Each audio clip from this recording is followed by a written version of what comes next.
উদয়পুরে রাজ্যস্তরীয় সাঁতার প্রতিযোগিতা শুরু হয়েছে এবং বিশেষ ক্রীড়ার মাধ্যমে তরুণ প্রজন্মের বিকাশে জোর দেওয়া হয়েছে।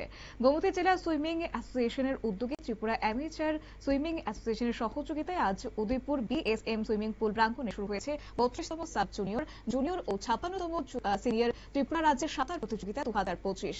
দুদিন ব্যাপী এই রাজ্যস্তরীয় প্রতিযোগিতার প্রদীপ প্রজ্বলন করে উদ্বোধন করেছেন ত্রিপুরা বিধানসভার উপাধ্যক্ষ রামপ্রসাদ পাল, অর্থমন্ত্রী প্রণজিৎ সিংহ রায়।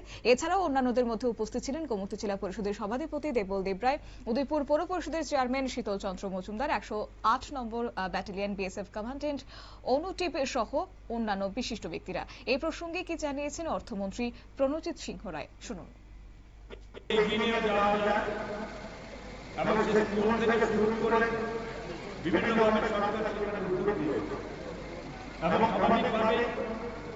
যাতে এই খেলা শুধুমাত্র কম্পিটিশন নয়, এটা যারা আমাদের সঙ্গে আমাদের শারীরিক গঠন, শরীর চর্চা, শরীরকে সুস্থ রাখা, মনকে শক্তিশালী করা, এবং যাতে যদি মনে শক্তিশালী না হয় তাহলে আমরা এগিয়ে যেতে পারি না।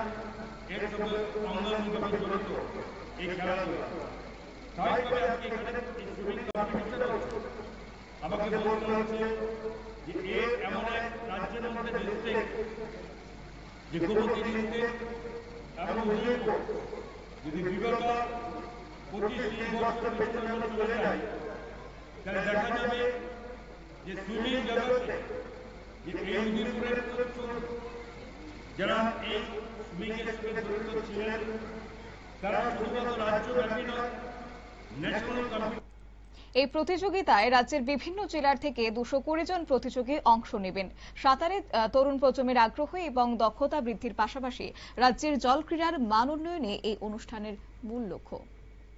নিয়ে নিচ্ছি ছোট্ট একটি বিজ্ঞাপন বিরতির, সঙ্গে থাকুন।